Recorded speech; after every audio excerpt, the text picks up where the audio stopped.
Capítulo 3. Entre sombras y rituales. 1 de julio de 1520. El amanecer se alza testigo de un Tenochtitlán enlutado y victorioso, donde los horrores de la batalla se entrelazan con los lamentos desgarradores.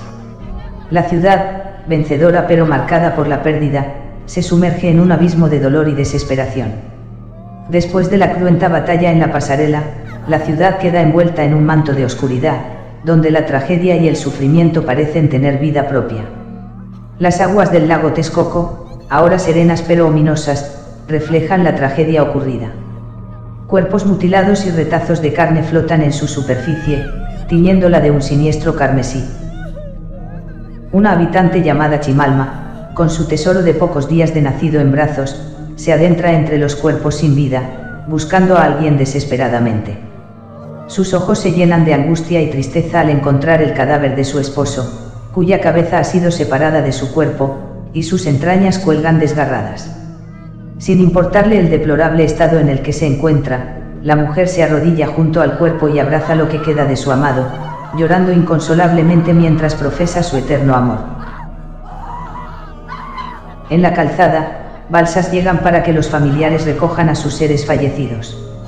En una de ellas, una madre desgarrada por el dolor, llora a su hijo, joven e inexperto adolescente, que valientemente se enfrentó a los españoles, y recibió disparos de arcabuz en su rostro, dejándolo desfigurado por completo. La enlutada, entre sollozos desgarradores, acaricia el rostro maltrecho de su amado hijo, envuelto en el aroma acre del arma que le arrebató la vida.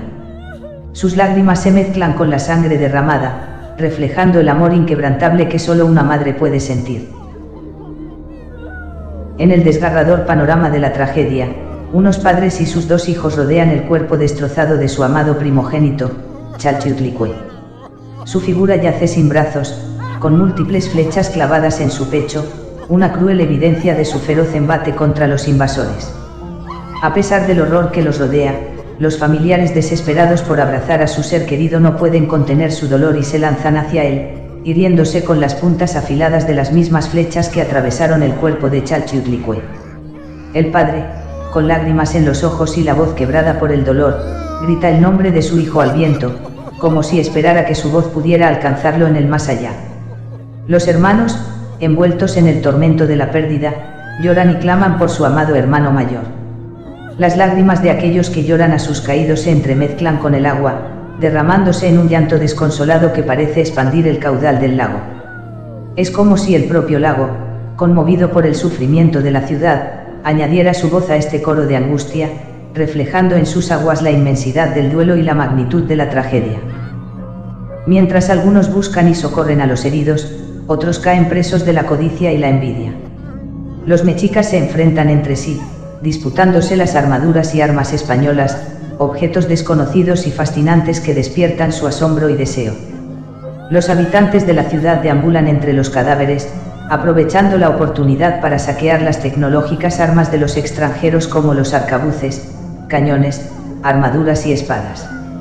Mientras tanto, el miedo se cierne sobre los mexicas al contemplar los cuerpos de los caballos españoles, criaturas desconocidas y monstruosas para ellos.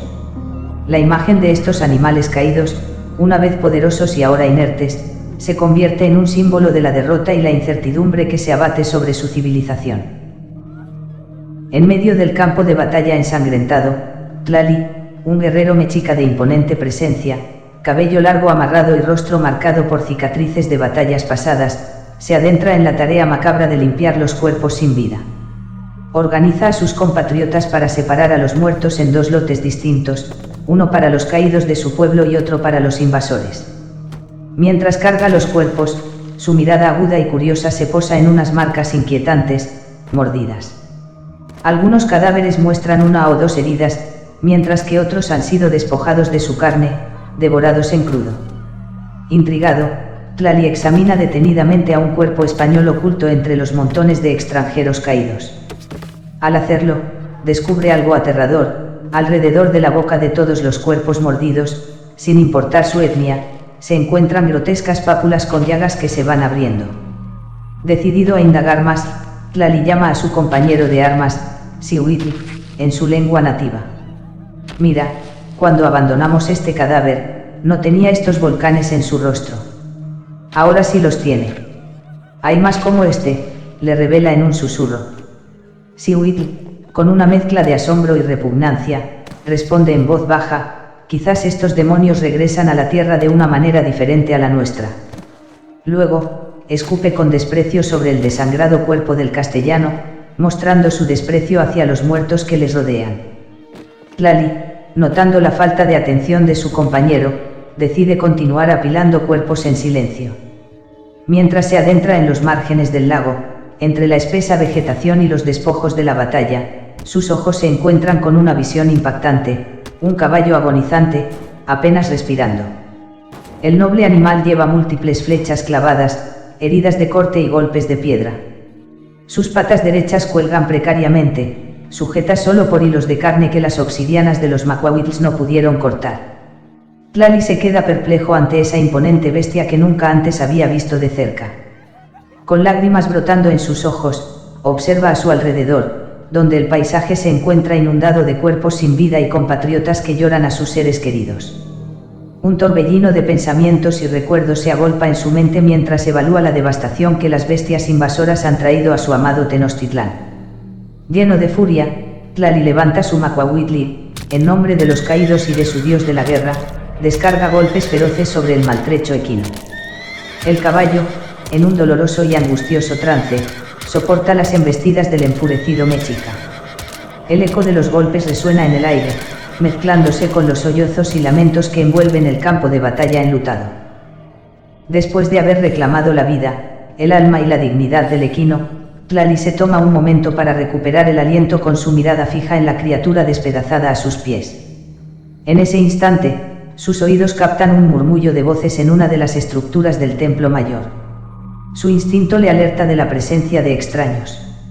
Silbando suavemente, llama a sus compañeros y les hace una señal para que lo sigan.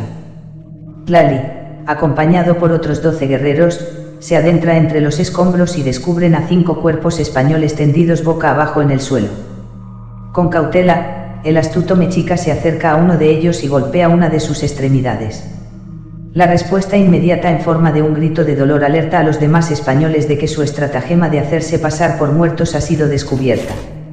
A pesar de sus heridas, del cansancio y de la desventaja en la que se encuentran, los invasores luchan con ferocidad, dispuestos a dar su última batalla por la supervivencia.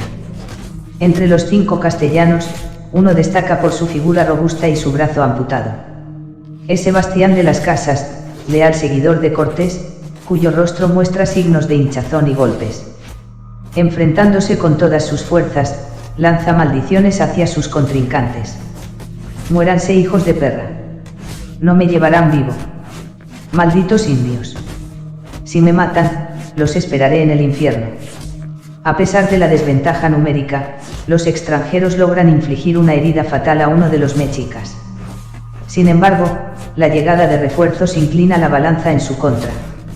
Con rapidez les someten, los despojan de sus armaduras y prendas, y son sacados en andas a punta de golpes. 4 mexicas sujetan cada extremidad de Sebastián, quien se retuerce en un intento desesperado de liberarse mientras lanza maldiciones y escupe furioso. Mientras son conducidos hacia la prisión, los españoles son objeto de escupitajos y golpes por parte de los habitantes que presencian la escena. Los encargados de llevar a los prisioneros discuten y se enfrentan físicamente con sus compatriotas sedientos de venganza inmediata. Desde lo alto de un tejado, un ciudadano observa la multitud que se acerca para golpear y humillar a los 5 prisioneros. Su mirada se detiene en el último extranjero de la fila, un hombre calvo con una nariz prominente, piel blanca, ojos verdes y un largo bigote que se funde con su barba. Los recuerdos se agolpan en la mente del hombre en el tejado, quien grita en su idioma: ahí está el que mató a mis hijas y a los hijos de mi vecino. Tráiganlo, él arrebató la dignidad a mis hijas. Acto seguido, se abalanza desde el tejado sobre el acusado, descargando múltiples puñetazos en su prominente nariz y rostro. Los habitantes, aún envueltos en la victoria recién obtenida, no encuentran alivio en sus corazones. En la prisión, se hallan cientos de totonacas, tlaxcaltecas y españoles.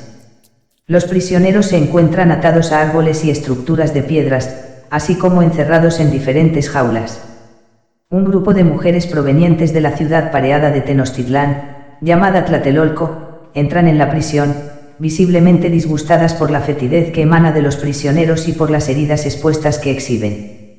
Estas tlatelolcas llevan consigo jarros llenos de agua y cestas repletas de hierbas, flores y ungüentos aromáticos con los cuales comienzan a limpiar a los prisioneros. Sin embargo, el estado deplorable y la falta de higiene de los europeos resultan tan repulsivos que más de una vecina de la ciudad hermana no puede contener las náuseas que les produce y vomita en el acto. En el oscuro recinto, al final de un angosto pasillo, una de las jaulas retumba con estruendos. Los ruidos que emanan de su interior, acompañados de fuertes golpes y extraños sonidos guturales, revelan la presencia de al menos una docena de individuos. Los movimientos frenéticos y los golpes contra las estructuras de la jaula insinúan una energía incontrolable y una ferocidad latente. La jaula en cuestión es la única que se encuentra custodiada por 9 mexicas, cuyos cuerpos fatigados y heridos revelan su participación en la batalla de la noche anterior. Las plumas rotas, el cuero lacerado, siguen adornando sus corazas, pero también delatan las mordeduras sufridas en múltiples ocasiones, tanto en sus ropajes como en sus cuerpos. El más bajo de los custodios, visiblemente agotado, muestra signos evidentes de fiebre y un enrojecimiento alrededor de su boca. Sus compañeros, a medida que pasa el tiempo, comienzan a experimentar síntomas similares. Uno de los guerreros mexicas observa con creciente preocupación cómo el enrojecimiento en la boca de su camarada empeora rápidamente, dando paso a erupciones cutáneas que se propagan con rapidez. Consciente del peligro, el guerrero solicita la ayuda de una mujer tlatelolca en un tono amable y respetuoso en su idioma náhuatl: por favor, regálale agua a mi amigo. La mujer se acerca con un recipiente lleno de agua y se lo entrega al soldado mexica de baja estatura. Este bebe y, desesperado por la incómoda fiebre, toma el recipiente y vierte toda el agua sobre su frente ardiente. Entre los involucrados, se miran con preocupación al ver los extraños y peculiares síntomas del guerrero. En medio de la inquietud, un estruendo proveniente del exterior del recinto interrumpe el silencio. La multitud de mexicas enfurecidos y hambrientos de justicia toma protagonismo. Liderados por Tlali, avanzan hacia los prisioneros, Sebastián de las Casas y los otros 4 españoles que intentaron engañar a la muerte para escapar del Templo Mayor. Sebastián, en medio de su captura, lanza incesantes insultos a sus captores, dejando su boca seca por los escupitajos lanzados. Los veré en el infierno, malditos salvajes. Me llevaré a sus esposas y a sus hijas al infierno y las cogeré por la eternidad mientras ustedes miran. Si me matan, vendré a buscar a sus mujeres mientras duermen. Suéltenme, hijos de perra, grita el español mientras es atado junto a sus compañeros recién capturados. Tlali, tras ingresar y entregar a su prisionero, se acerca a los 9 custodios y les habla en su idioma nativo: tienen cara de enfermos. Coman y duerman después de las ofrendas. Sus compañeros responden con una reverencia amistosa. Tlali les regala una reverencia amistosa de despedida y vuelve a sus labores. Tras ese momento de fraternidad entre mexicas, el guerrero de baja estatura colapsa y cae inconsciente. 3 de sus compañeros lo socorren, lo levantan en sus brazos y lo llevan a donde se encuentran los compatriotas heridos. Mientras sacan al desmayado, la multitud que sigue al español calvo acusado de asesinar a la hija de un poblador irrumpe en las celdas sin respetar a los custodios encargados de mantener el orden en el recinto. A punta de golpes, reclaman el derecho a hacer justicia con sus propias manos. Un hombre versado en las creencias de la turba, señala que debido al cobarde, inmoral y denigrante ataque perpetrado por el extranjero, no deben utilizarlo en las festividades y sacrificios que están por celebrar. La deshonra es demasiado grande para que sirva como ofrenda digna de ser consumida. Al presenciar la determinación de los reclamantes, los guardias deciden entregar al español para que la multitud sacie su sed de sangre y adrenalina vengando a sus caídos. La muchedumbre arrastra al castellano fuera de la prisión en medio del caos, pisoteando y derribando las cestas y jarrones con agua que se utilizan para limpiar a los prisioneros. Uno de esos recipientes se derrama sobre los rostros de Jacinto Fernández y Darío, quienes se encuentran inconscientes y atados en la celda. La turba encolerizada los despierta. El par de españoles, atemorizados y confundidos, no comprenden lo que sucede. Solo observan cómo se llevan a su compañero a base de golpes y gritos, recibiendo una paliza desgarradora. Hombres, mujeres y niños utilizan palos, piedras y objetos contundentes para impartir la justicia que creen necesaria por los actos que se le imputan.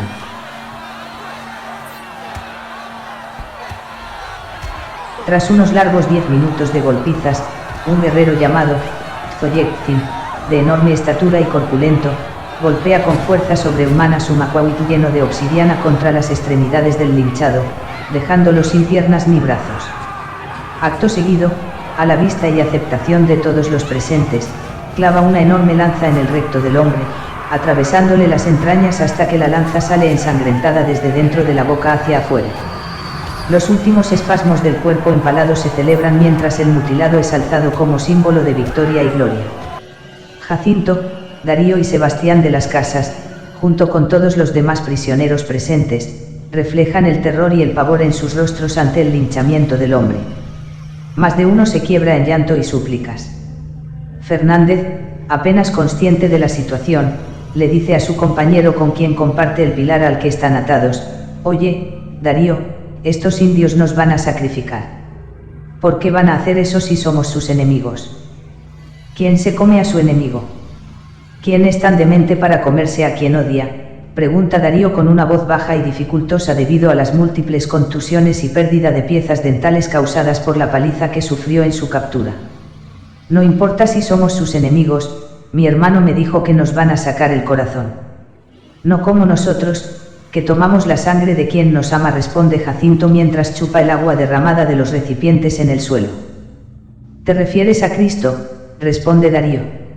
«Sí, a él me refiero», responde Jacinto entre espasmos y reflejo de vómito.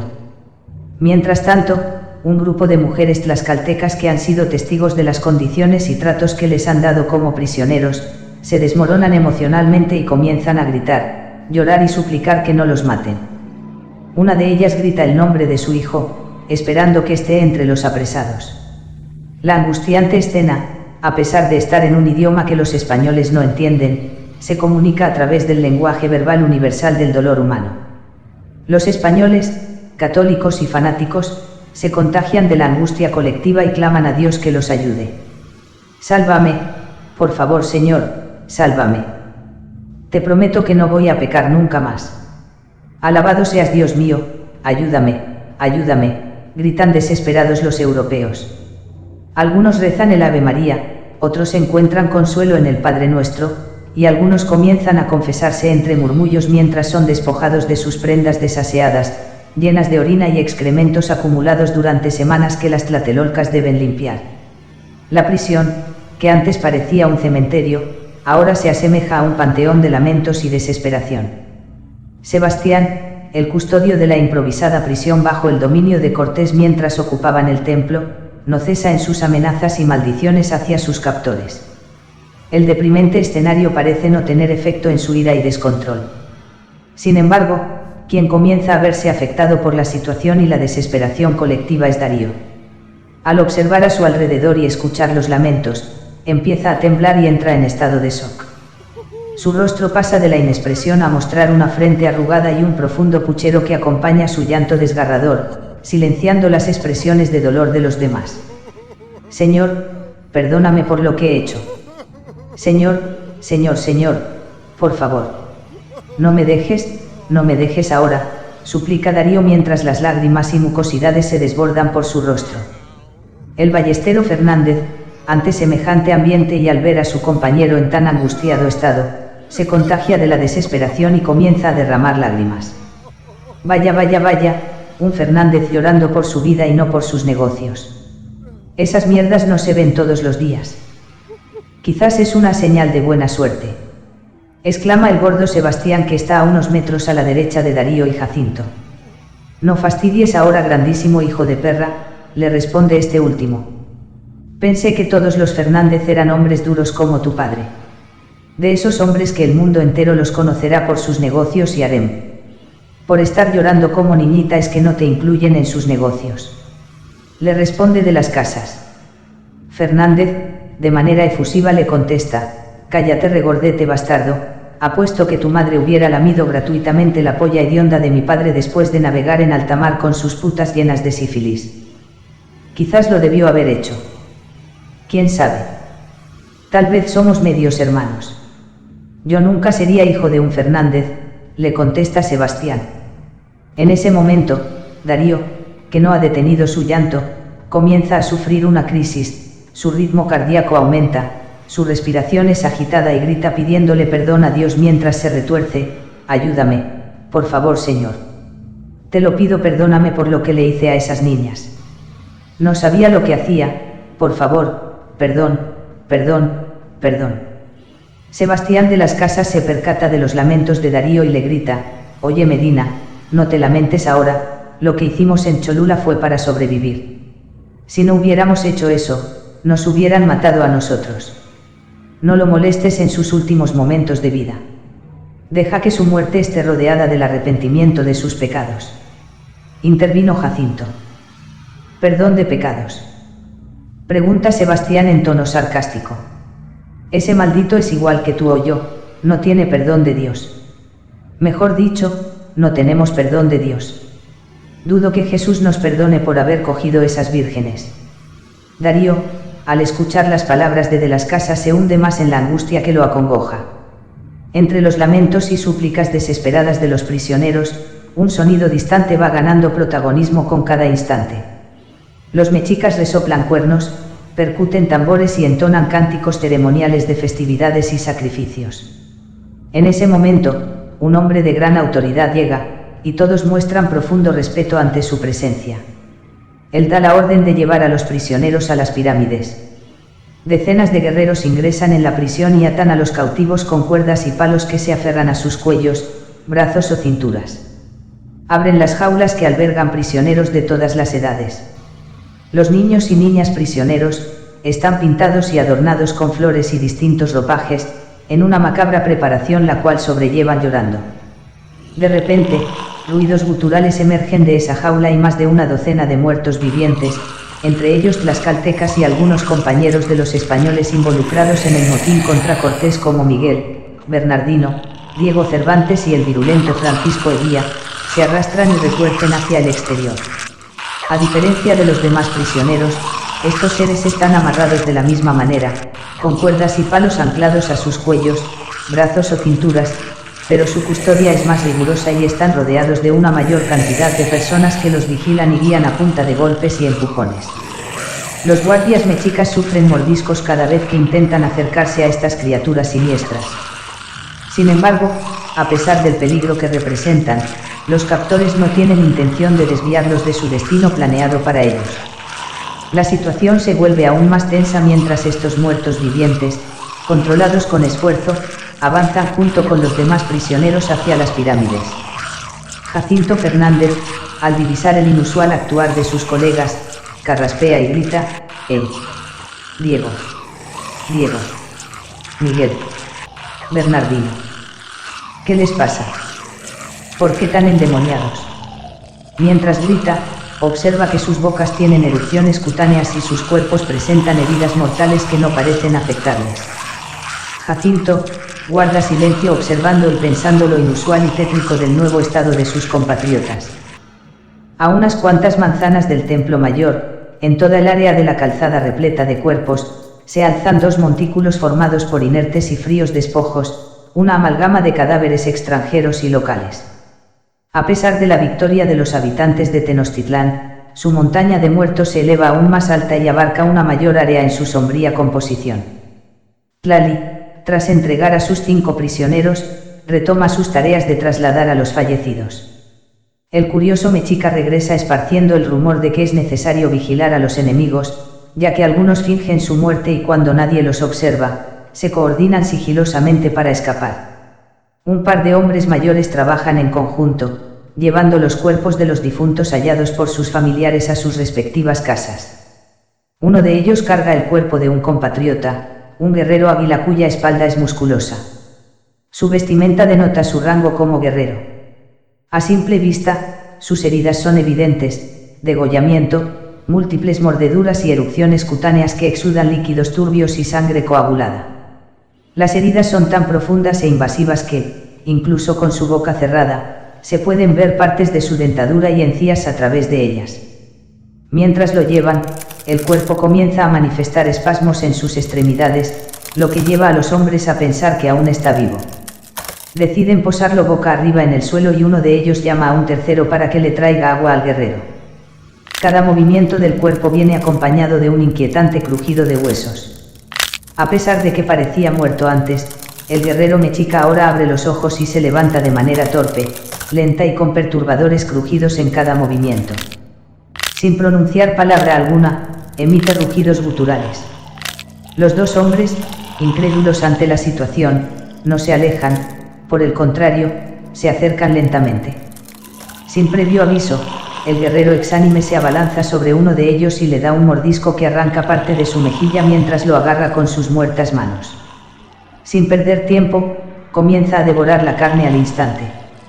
El herido grita, atrayendo la atención de los demás pobladores cercanos en las calles. El compañero del herido trata de separarlos, pero el guerrero no discrimina y muerde a ambos mientras intentan separarlo en medio del forcejeo. Una decena de ciudadanos se acercan para ayudar, algunos pensando que se trata de un enemigo encontrado. Armados con palos, lanzas, piedras y macuahuitl, intentan enfrentar al guerrero águila luchando con sus dos compatriotas. Sin embargo, pronto se dan cuenta de que el enemigo no es un extranjero, sino el guerrero águila convertido en algo más siniestro. El grupo de personas intenta calmar al errante descontrolado, creyendo que está bajo el estrés de la batalla. Sin embargo, no saben que se enfrentan a un pútrido mordedor, un ser que busca saciar su deseo de carne mientras lucha sin control y se retuerce en busca de sus próximas presas vivas. La situación se vuelve aún más oscura y tenebrosa, cuando los espasmos de ese guerrero águila fuera de control, se repiten en los cerros de cadáveres, los cuales comienzan a manifestarse en los mexicas, tlaxcaltecas y españoles que han perecido.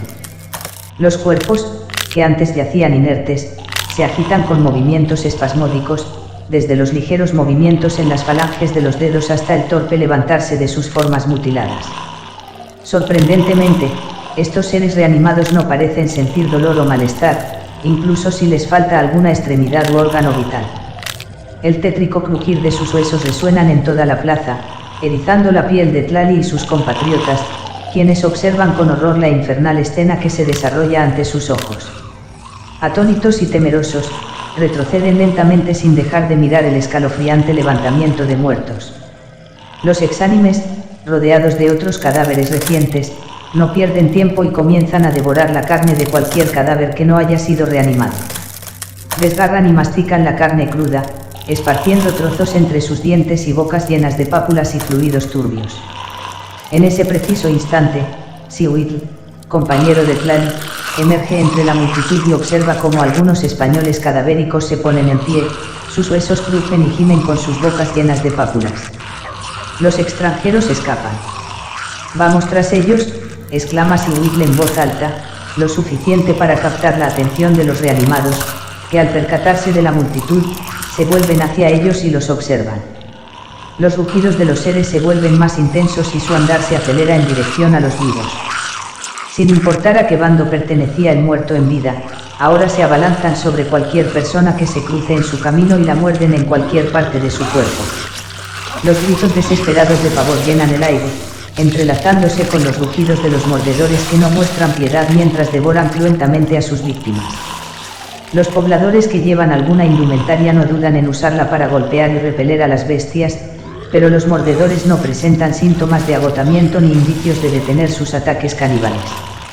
Una caótica pelea se desata en la plaza de acopio de muertos, que ahora es el epicentro de una batalla entre vivos y no muertos. Las grotescas heridas en las bocas de los mordedores, junto con su aterradora forma de abalanzarse sobre sus víctimas desarmadas, y que aquellos atacantes que tienen como mínimo una marca de haber sido mascados anteriormente, son peculiaridades que Tlali observa mientras golpea y empuja a estos extraños seres. El terror se ha apoderado de la plaza y el sol de un mediodía despejado por la reciente lluvia parece haberse transformado en una pesadilla de muertos jamás esperada. Nadie está a salvo mientras los pútridos mordedores recorren la plaza, buscando ansiosamente carne fresca para saciar sus desconocidas necesidades. La confusión se apodera cada vez más de las calles de Tenochtitlán. Los muertos vivientes arrebatan pedazos de piel y carne mientras son golpeados en distintas partes de su cuerpo. Un esclavo de los mexicas, que ayuda a su amo a defenderse de un mordedor, recoge una lanza del suelo y golpea al pútrido sin éxito. Luego, con todas sus fuerzas, clava la punta del arma en la cabeza del extraño ser, que queda inmóvil al momento que la lanza atraviesa su cerebro y cae inerte al suelo. El amo y su sirviente, entre el desorden de la trifulca, se alejan asustados del muerto, esperando que no vuelva a levantarse. Por las calles, se expande más y más la cantidad de afectados por mordidas.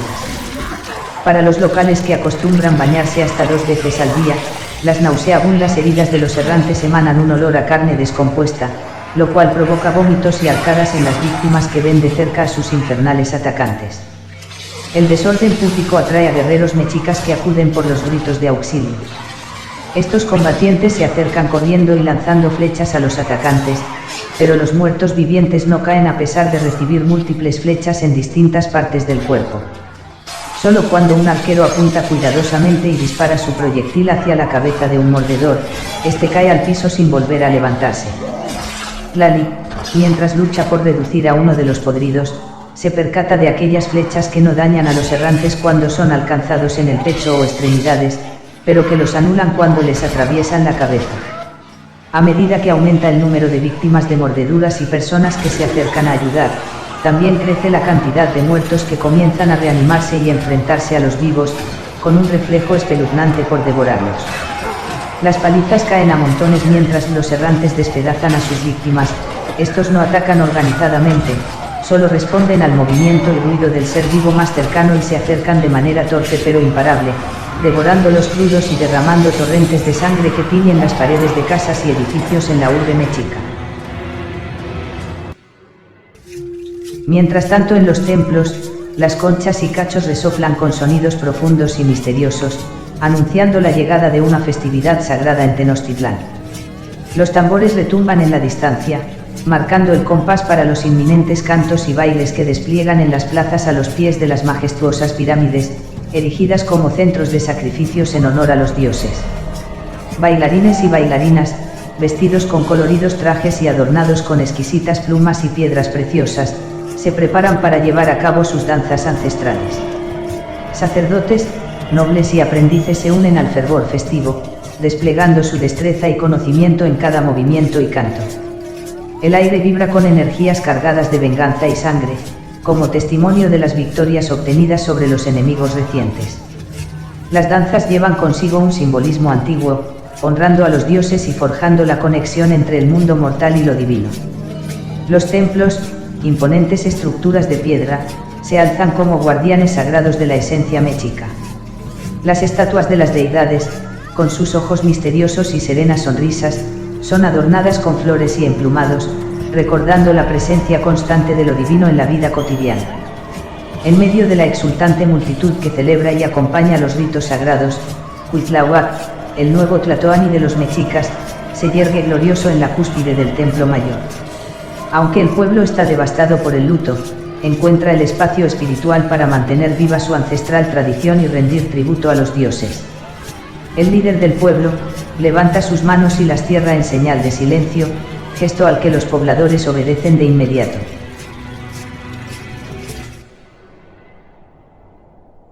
Desde lo alto, acompañado por sacerdotes y guerreros, Cuitláhuac pronuncia su discurso en el idioma nativo: «Amado pueblo, he consultado con nuestros generales y consejeros, y hemos llegado a la conclusión de que debemos llorar a nuestros caídos, recuperar fuerzas y ofrecer ofrendas a los dioses, para así prepararnos para la gran guerra que enfrentaremos por nuestro pueblo. Celebraremos con sangre de nuestros enemigos». El bullicio de la multitud se convierte en una ensordecedora aclamación ante las palabras de Cuitláhuac. El líder pausa entre oraciones, esperando la aceptación de su pueblo antes de continuar. «Los extranjeros han causado muchas muertes, pero respetaremos el silencio de nuestros caídos. Sin embargo, nuestro general Matlatzincatzin ha enviado escuadrones para capturar vivos a los fugitivos, traerlos aquí y ofrecerlos a Huitzilopochtli. Luego, nombra a Tlaloc, y los cánticos y danzas de aquellos que adoran al dios de la lluvia se mezclan con la indumentaria que preparan para los rituales. Así, Cuitláhuac continúa nombrando a los dioses, apuntando hacia las pirámides y templos de cada uno. Los gritos y alabanzas retumban en el aire mientras el pueblo, lleno de dolor por sus muertos y orgulloso de su victoria, rinde homenaje a sus deidades como Quetzalcóatl, Tezcatlipoca, Tlaltecutli y Xipetotlic. El tlatoani observa a su pueblo con orgullo mientras el viento acaricia su rostro en lo alto del templo y exclama: «Traigan las ofrendas. Haremos un festín para los dioses». La multitud enloquece ante las órdenes de Cuitláhuac, ansiosa por participar en el festín sagrado. Entre la multitud llena de fervor, los prisioneros avanzan atados y despojados de su dignidad, algunos cubiertos con escasas prendas, sus cuerpos pintados con simbolismos oscuros y siniestros. Caminan en lotes hacia los templos, donde los rituales de sacrificio les esperan. El primer grupo de 6 prisioneros amarrados, están ordenados de adelante hacia atrás por un tlaxcalteca que avanza estoico y sin miedo hacia su destino, seguido de 3 españoles temerosos y nerviosos. Tras ellos se halla la mujer tlaxcalteca que desde que estaba en prisión busca y llama a su hijo angustiosamente, y por último, tras de ella un tlaxcalteca aparentemente muerto, con erupciones cutáneas en su cuerpo y boca, es arrastrado como peso inerte. El segundo grupo, conformado por 4 de los horribles seres infectados, sigue al primero. Un tlaxcalteca contagiado por Francisco Eguía encabeza el grupo, seguida de Miguel, Diego Cervantes y Bernardino, ahora convertidos en feroces bestias, sin descanso, sin debilidad, sin muerte. En el tercer lote, 6 prisioneros avanzan en línea, liderados por un guerrero totonaca herido y atemorizado. Tras él, una preadolescente tlaxcalteca que llora de miedo, seguida de un español rezando fervorosamente a la Virgen María y a su madre fallecida. Tras ella, Darío Medina continúa lamentándose y pidiendo perdón, seguido de Sebastián de las Casas, quien arremete con escupos e insultos contra sus captores. Y en la retaguardia, un erguido y orgulloso pero temeroso Jacinto Fernández avanza. El cuarto grupo, 4 tlaxcaltecas convertidos en errantes mordedores, avanza hacia las pirámides con una insaciable sed de carne fresca. Empujados y golpeados, se mueven como una fuerza imparable, hambrienta de su próxima presa. Los habitantes miran con desconfianza a los mordedores y sus heridas, incapaces de entender su extraño comportamiento y estado, pero conscientes del potencial peligro. A su vez, el quinto lote de prisioneros está guiado en la vanguardia por el herido Carlos de Córdoba. Le sigue Jerónimo Lara, un fraile de poco cabello y rubio, el cual avanza mientras cita la Biblia y arremete espiritualmente a través de sus palabras en contra de sus aprehensores. Tras él se encuentra el oriundo de Zaragoza, Ezequiel Bravo, el cual avanza desnudo, exponiéndose a las burlas de los captores por las pequeñas dimensiones de sus genitales. Y a este, le siguen 2 guerreros tlaxcaltecas con heridas de batalla y mordeduras, los cuales presentan los primeros síntomas de pápulas en su cuerpo, fiebre, vómitos y dolores de cuerpo. Asimismo, centenares de prisioneros capturados en la noche anterior, avanzan atados e invadidos de diferentes sensaciones mientras enfrentan los últimos instantes de sus vidas.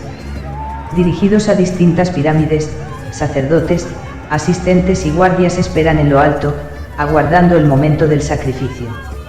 El primer y tercer grupo son llevados al templo de Huitzilopochtli, erigido de manera pareada a la pirámide norte, correspondiente al dios Tlaloc. Siendo este último templo en donde el segundo y cuarto grupo compuesto por los 4 pútridos mordedores, y tras ellos, el grupo liderado por Carlos de Córdoba.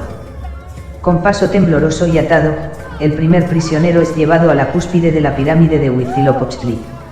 Allí, es inmovilizado en el altar de piedra, expuesto al implacable sol y a la mirada expectante de la multitud reunida.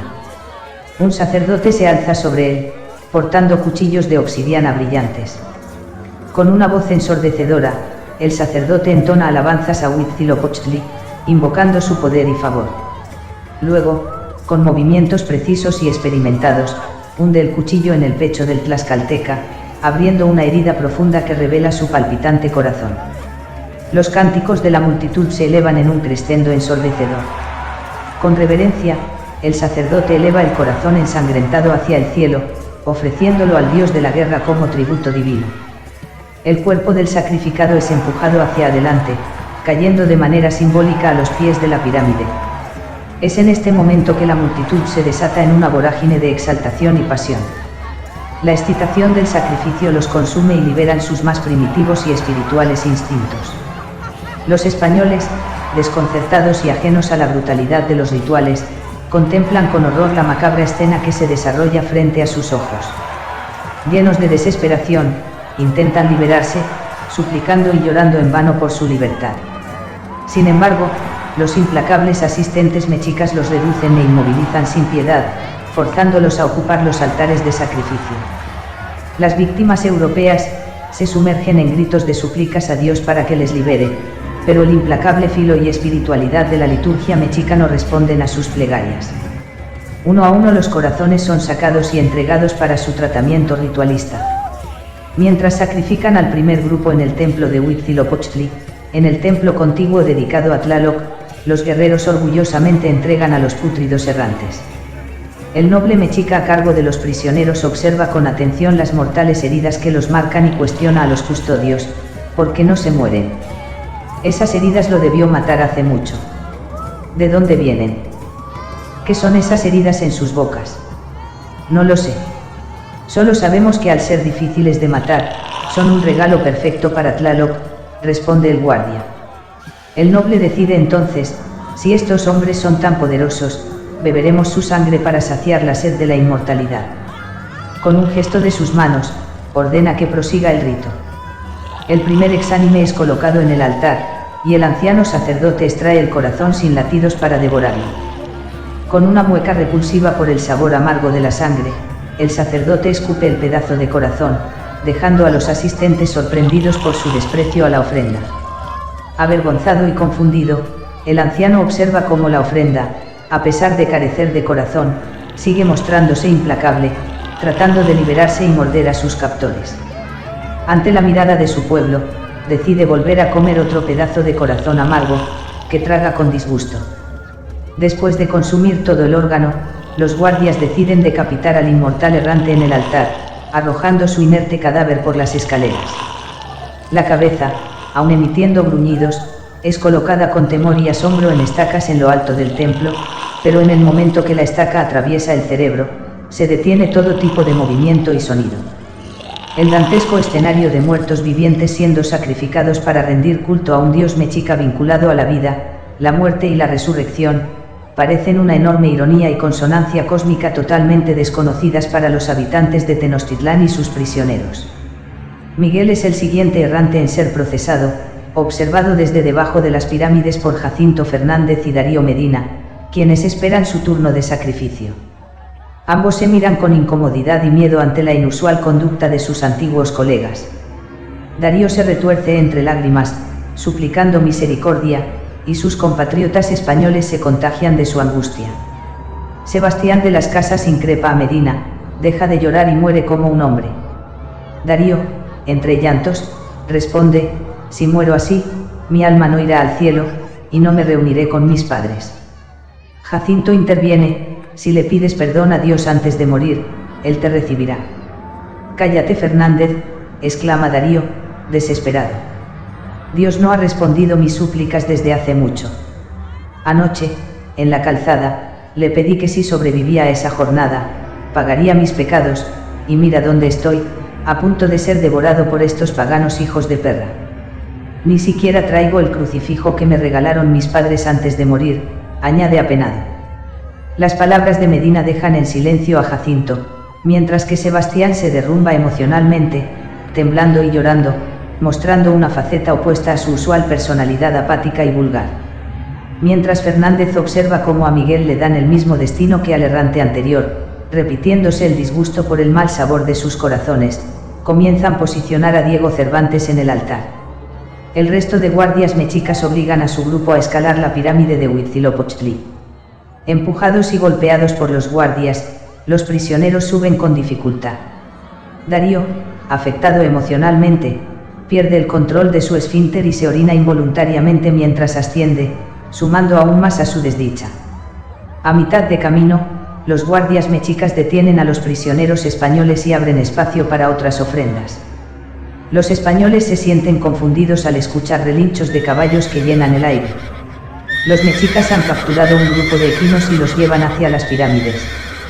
Los animales, asustados y maltratados, están amarrados de manera cruel, algunos por el cuello, otros por las patas traseras, y algunos que tienen amputación y no pueden caminar, son arrastrados sin cuidado alguno. A pesar de la reducida cantidad de caballos, los custodios luchan por controlar a estas bestias desconocidas para ellos. Grupos de hasta 10 personas los guían con golpes y tirones, forzándolos a subir cuesta arriba hacia las pirámides y distintos templos. Entre los corceles, se encuentra Nevasco, el cual es seleccionado y entregado en el templo de Xipetotec, por su blanco y hermoso pelaje.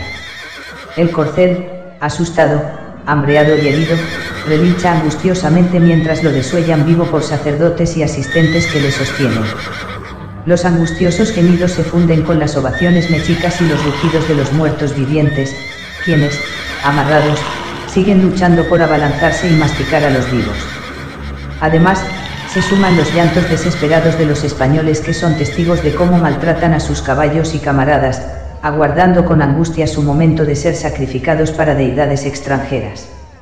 Luego de despedazar de distintas maneras a un caballo por cada pirámide, los asistentes ceremoniales ordenan que sigan subiendo a los prisioneros al templo de Huitzilopochtli. Cuando el grupo que trae a Jacinto llega a la cúspide, son testigos de la visceral escena, llena de tripas, torsos, corazones y todo tipo de órganos en platos, vasijas y estacas.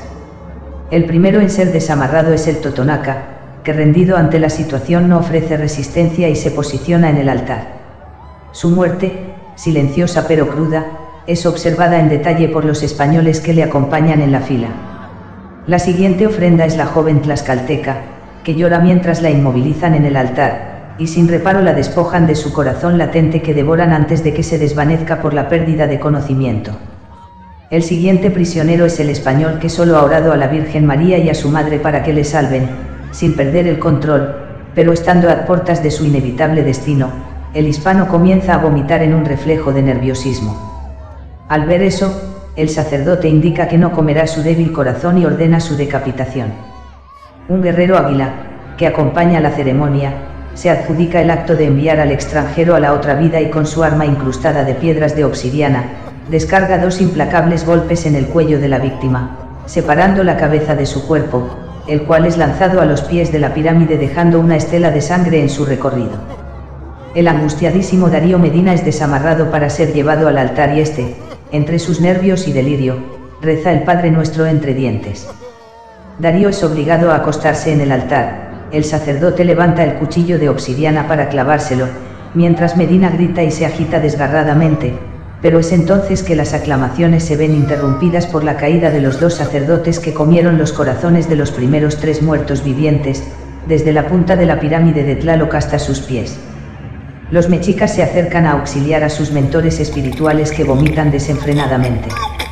El sacerdote que estaba a punto de sacrificar a Darío se detiene y ordena a sus guardias que ayuden en el sacrificio de alado. Medina, sorprendido porque se haya interrumpido su castigo, intenta voltearse a mirar qué sucede, pero sin previo aviso, el sacerdote clava el cuchillo en su pecho. El afilado instrumento corta carne y huesos por igual, arrebatándole los últimos alientos siendo testigos de cómo su corazón es sacado de su cuerpo. El cadáver de Darío se desvanece y es lanzado por las pirámides mientras el sacerdote entrega el corazón a un asistente ceremonial. El siguiente en ser desamarrado para sacrificio es Sebastián de las Casas, que durante los últimos minutos parece haberse rendido a su inevitable destino. Sin embargo, cuando es desatado y puesto frente al altar, un instinto de supervivencia le hace dar un cabezazo al guardia que lo sostiene por atrás, y abalanzarse con su fornido cuerpo sobre los demás mexicas que se encuentran con él, lo cual provoca la caída de Sebastián y 2 guardias pirámide abajo. Simultáneamente, y casi de manera coordinada, el pútrido Bernardino, el último exánime por sacrificar en la pirámide pareada, se desata por negligencia de un guardia y forcejea con él hasta que también caen por la pirámide de Tlaloc. La población, consternada por el accidentado ritual, se acerca a prestar ayuda a sus sacerdotes y guardias. Sin perder tiempo y de manera coordinada, los asistentes y un segundo sacerdote que acompañan los sacrificios a Huitzilopochtli desatan a Jacinto Fernández, quien se encuentra temeroso por su destino. El encargado de la ceremonia observa la gran altura de Jacinto como si disfrutara por adelantado el elixir que sacará de su sed. Fernández es acostado boca arriba. Pero es entonces que una muchedumbre ajena a las festividades se acerca gritando desde fuera de los templos. Las miradas de los habitantes se dirigen hacia el disturbio. Nadie entiende qué sucede. Los más suspicaces y aún exaltados por la batalla de la noche anterior, exclaman que volvieron los extranjeros y comienzan a vociferar el levantamiento de armas. Sin embargo, la multitud de mexicas ajenos a la ceremonia avanza y lucha contra los muertos vivientes que despertaron en la plaza donde amontonaban cadáveres. En lo alto del templo de Huitzilopochtli, el sacerdote interrumpe el sacrificio de Jacinto para observar la causa de la agitación de su pueblo.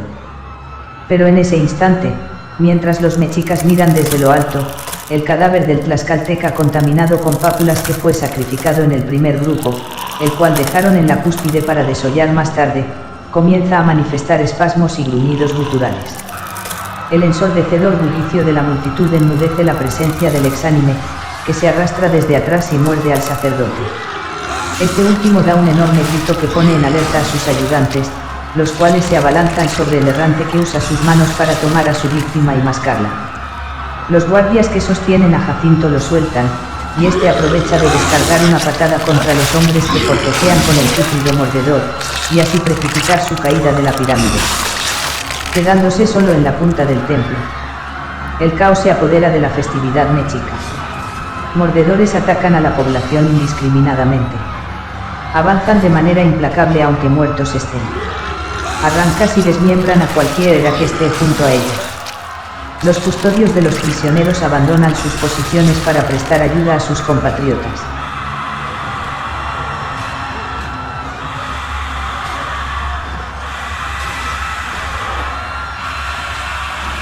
De la misma manera que los silbatos de la muerte resonaron la noche anterior, ahora vuelven a sonar, marcando el inicio de una guerra sin precedentes para toda la humanidad. Un conflicto contra seres que desafían las leyes naturales, seres que no se cansan, no duermen, no sienten, y ni siquiera la muerte parece ser su destino final. Es la oportunidad que los castellanos necesitan para intentar huir de su destino como ofrendas de dioses paganos y extranjeros. Continuará.